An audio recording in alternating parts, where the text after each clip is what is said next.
Timnas Indonesia akan menghadapi Brunei Darussalam pada leg kedua putaran pertama kualifikasi Piala Dunia 2026 zona Asia. Kejutan terlihat pada susunan pemain ketika Sandy Walsh dipasang oleh Sinteyong sebagai gelandang bersama Mark Locke. Padahal ia lebih dikenal sebagai bek kanan di klubnya. Sayangnya Sinteyong mengaku kurang puas dengan performa Sandy Walsh di laga itu. Hal tersebut menjadi sinyal sang pelatih akan kembali memasangnya di posisi asli yakni bek kanan. Saya lihat masih banyak kekurangan. Saya berharap Sandy bisa menunjukkan yang lebih baik ke depannya, tanda Sinteyong. Di samping itu, Sinteyong bisa saja merotasi skuadnya, termasuk mengistirahatkan Asnawi Mangkualam di pos bek kanan dan digantikan oleh Sandy Walsh. Timnas Indonesia memang meraih kemenangan telak atas Brunei Darussalam di leg pertama putaran pertama kualifikasi Piala Dunia 2026 zona Asia. Namun perjuangan tim merah putih belumlah selesai. Bahkan juru taktik asal Korea Selatan tersebut dengan jelas mengaku tidak senang.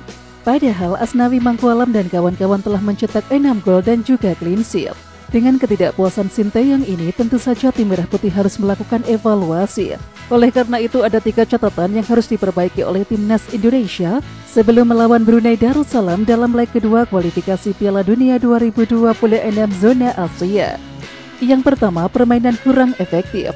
Mantan pelatih Timnas Korea Selatan di Piala Dunia 2018 tersebut menilai bahwa jarak gol yang dicetak oleh skuad Garuda cukuplah jauh. Yang kedua, pemain sayap banyak dikritik. Untuk pemain depan Timnas Indonesia memang bisa berbicara banyak pada laga-leg pertama kualifikasi Piala Dunia 2026 zona Asia. Akan tetapi untuk sektor sayap Timnas Indonesia banyak mendapat kritikan. Penampilan wingback Timnas Indonesia dinilai tak berjalan dengan optimal, sebab banyak crossing yang tidak sukses dilakukan oleh para pemain. Bahkan Pratama Arhan dan juga Asnawi Mangkualam dinilai banyak melakukan kesalahan. Untuk itu, pada leg kedua sektor sayap Timnas Indonesia harus lebih optimal lagi dan juga meminimalisir kesalahan. Kemudian yang ketiga adalah umpan silang. Umpan silang skuad Garuda memang dinilai kurang efektif. Menurut Soccerway hingga lapang bola, Timnas Indonesia memang menguasai bola sebanyak 77%.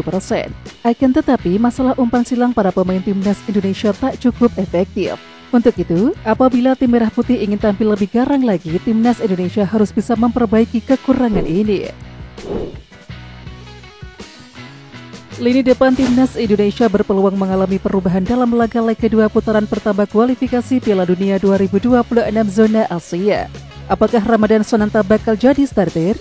Meski saat ini peluang lolos ke putaran kedua sangatlah besar untuk tim asuhan Sinteyong, namun walaupun begitu Sinteyong memastikan para pemainnya tak akan bermain bertahan. Sementara itu dengan rencana bakal main menyerang tersebut, siapa pemain yang bakal dipasang oleh Sinteyong untuk mengawal lini depan? Lini depan tim merah putih memang berhasil mencuri perhatian. Bagaimana tidak? Dari 6 gol yang dicetak oleh Timnas Indonesia, 5 gol lainnya dicetak oleh pemain depan tim merah putih. Melihat situasi ini bukan hal yang mustahil untuk lini depan Timnas Indonesia mengalami perubahan. Bahkan perubahan lini serangan terbuka lebar karena Rafael Struijk juga ikut dibawa ke Brunei Darussalam. Rafael Struijk memang sebelumnya harus menepi karena mengalami cedera.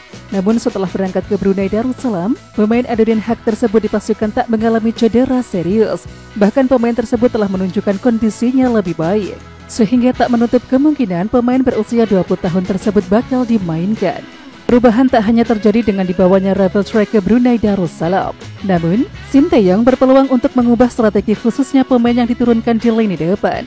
Apabila pada leg pertama Sinteyong menurunkan Hoki Caraka sebagai starter, apakah kali ini Sinteyong bakal menurunkan Ramadan Sananta sebagai starter? Sebab pemain Persis Solo itu tampil meyakinkan hingga mencetak 2 gol untuk Timnas Indonesia. Padahal pemain berusia 20 tahun tersebut baru diturunkan pada menit ke-57 menggantikan Hoki Caraka. Melihat performanya yang menjanjikan saat leg pertama melawan Brunei Darussalam yang lalu, apakah Sinteyong bakal memainkan Sananta sebagai starter di leg kedua nanti? Ya, pantas untuk dinantikan. Cara unik Sinteyong, pola skill dan kemampuan Ramadan Sananta serta Dimas Drajat menarik untuk diulas. Dalam beberapa tahun terakhir, Timnas Indonesia seakan tidak memiliki seorang striker nomor 9 murni.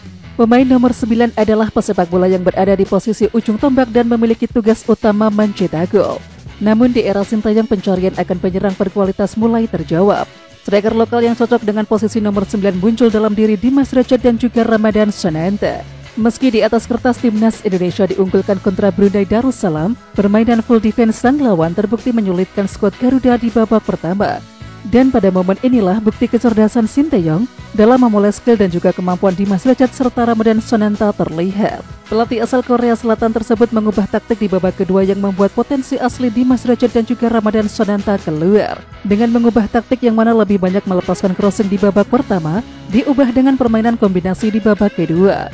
Hal itu membuat timnas Indonesia mencetak 4 gol di babak kedua. Dan semua gol yang tercipta di babak kedua diselesaikan Ramadan Sonanta dan juga Dimas Derajat. Alhasil timnas Indonesia menang dengan skor 6-0. Oke timnas lovers, siapa kita? Kita Indonesia. Ayo kita dukung terus sepak bola tanah air Indonesia. Jangan lupa dukung terus Garuda Raya Channel dengan subscribe, like, dan komen karena saran dan kritik kalian sangat bermanfaat untuk perkembangan channel ini. Tungguin video selanjutnya dari Garuda Raya Channel. Salam olahraga.